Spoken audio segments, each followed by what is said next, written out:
Dear students, welcome to our channel.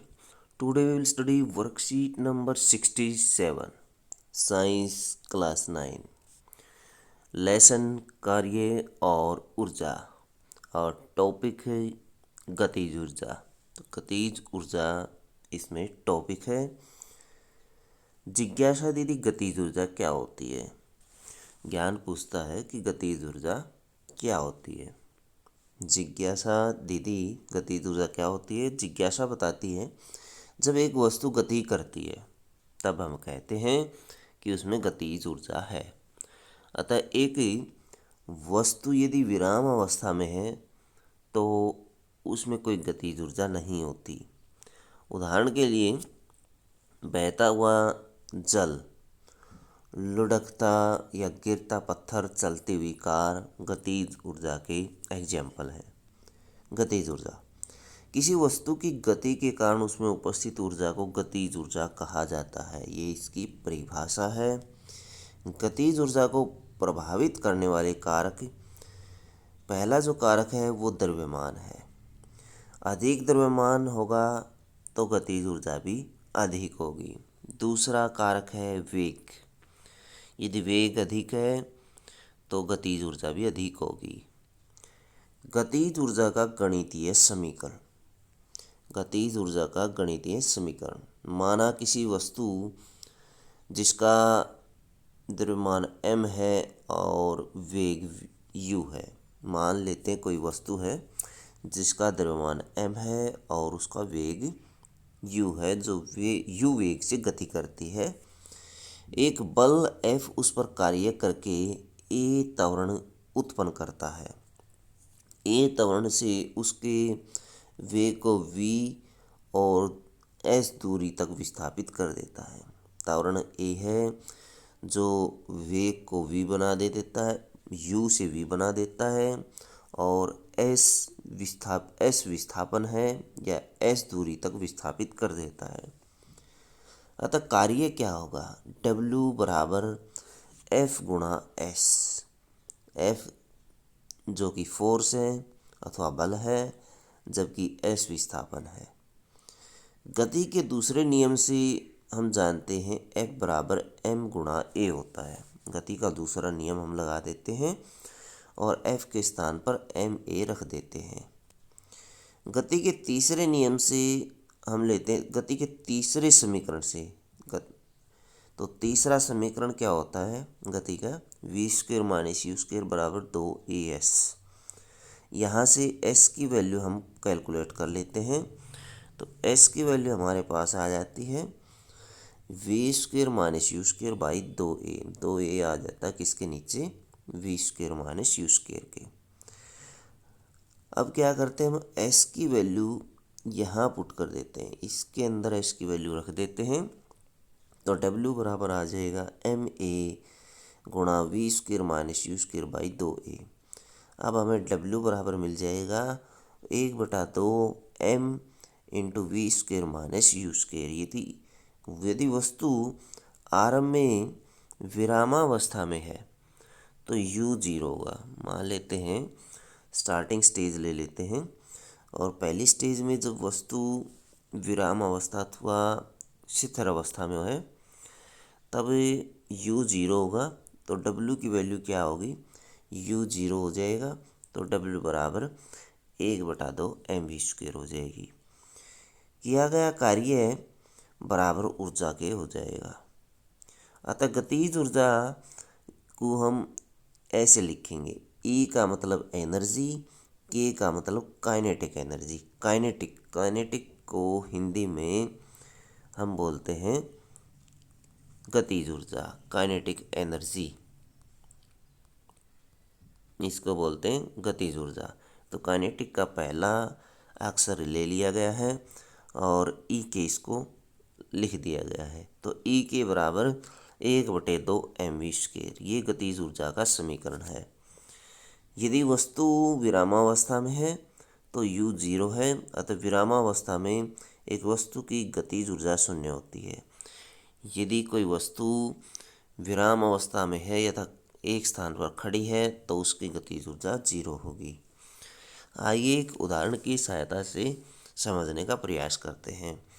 उदाहरण है, एक वस्तु जिसका द्रव्यमान 10 केजी है, 4 मीटर प्रति सेकंड के वेग से चल रही है।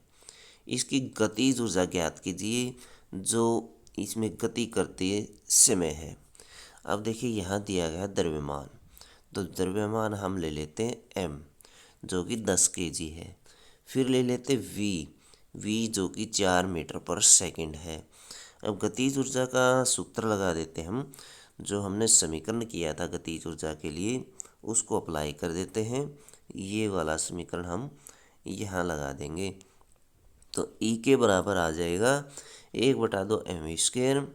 m की वैल्यू 10 दी गई है, v की वैल्यू 4 दी गई है, तो 1/2 किसके बराबर हो जाएगा, 1/2 गुणा 10 और 4 का वर्ग होता है 16।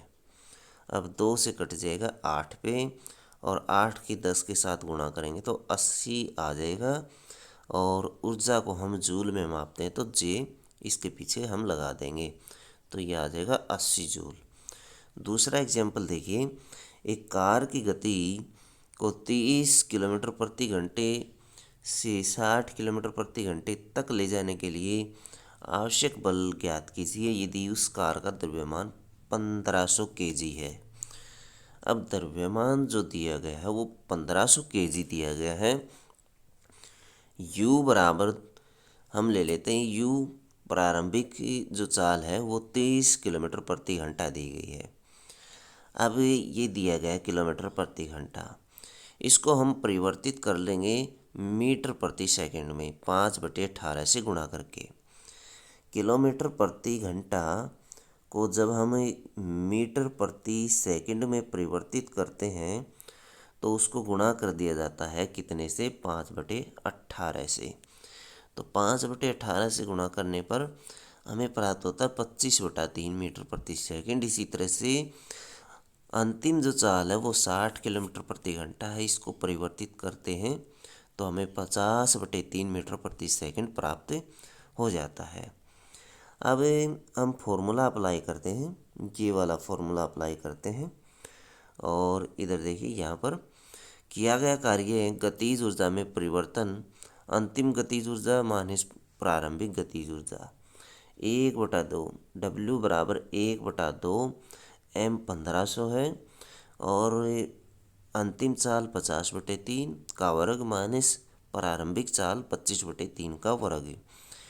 अब इसको हल करने पर हमें प्राप्त होता है, ये वाली वैल्यू हमें प्राप्त हो जाती है 1,56,250 जूल मिल जाती है।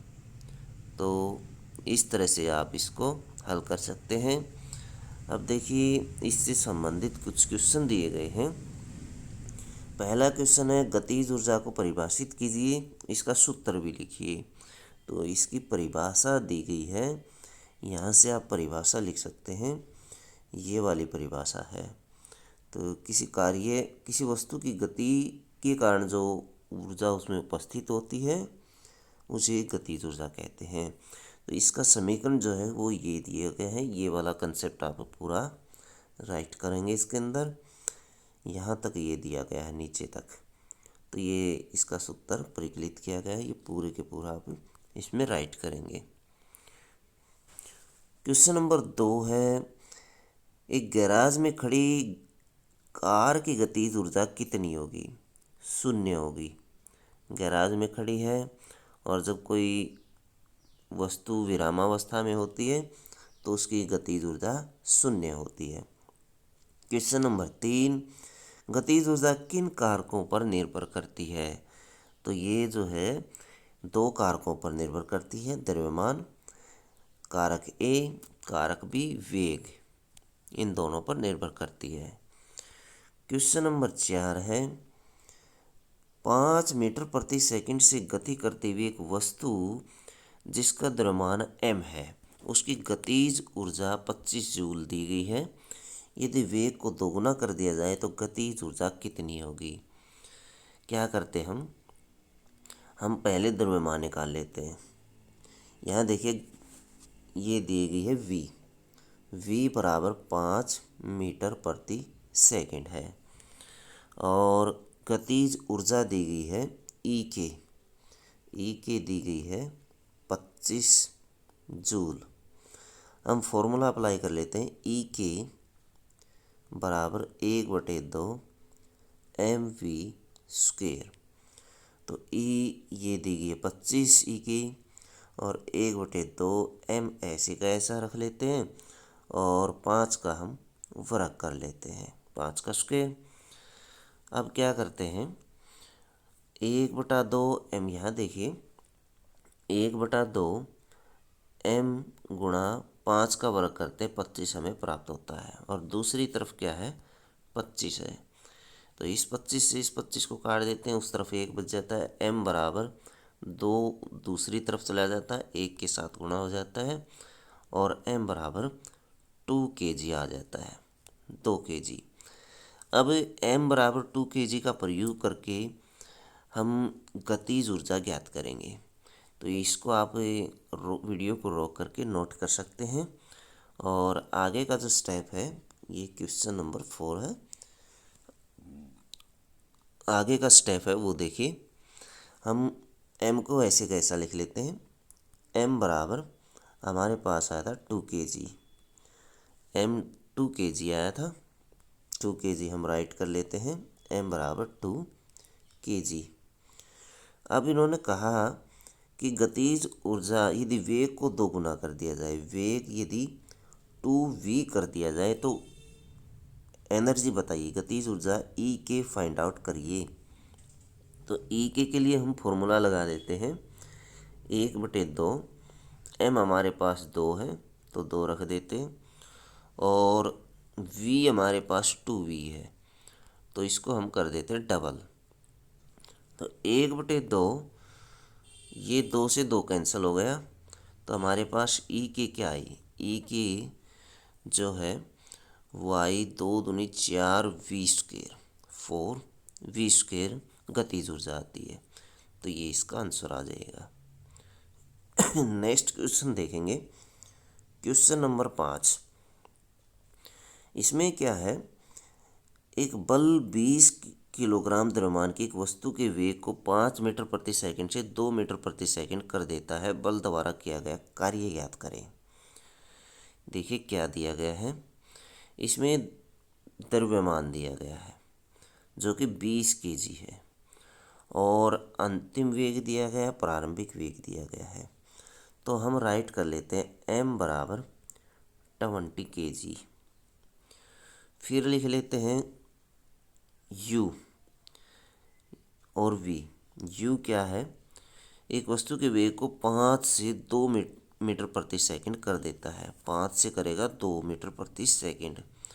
u है 5 मीटर प्रति सेकंड, और v है 2 मीटर प्रति सेकंड। यानी कार को रोकने का प्रयास किया गया, और मान लेते कार है या कोई भी वस्तु है, तो उसकी स्पीड कम हो जाती है, 5 से 2 हो जाती है। फॉर्मूला अप्लाई करिए, ये वाला फॉर्मूला अप्लाई करेंगे, तो W बराबर ये आ गए ऐसे कैसा, 1/2 m। m हमारे पास 20 है, तो 20, और हमारे पास v है 2 का स्क्वेयर -5 का स्क्वेयर, ब्रैकेट बंद। अब 2 से ये कट जाएगा, 10 हो जाएगा, तो 10 इंटू 2 का स्क्वेयर होता है 4, और 5 का स्क्वेयर होता है 25। 10 और इंटू 4 में से 25 घटाएंगे -21, और ये आ गया हमारे पास -210 जूल। नेगेटिव आया तो -210 जूल। तो ये हमारे पास कार्य आता है। तो इतना कार्य किया गया, -210 जूल कार्य किया गया। तो ये इसका आंसर होगा। तो बच्चों, ये थी आपकी साइंस की वर्कशीट। वीडियो अच्छी लगे तो लाइक करें, हमारे चैनल को सब्सक्राइब करें।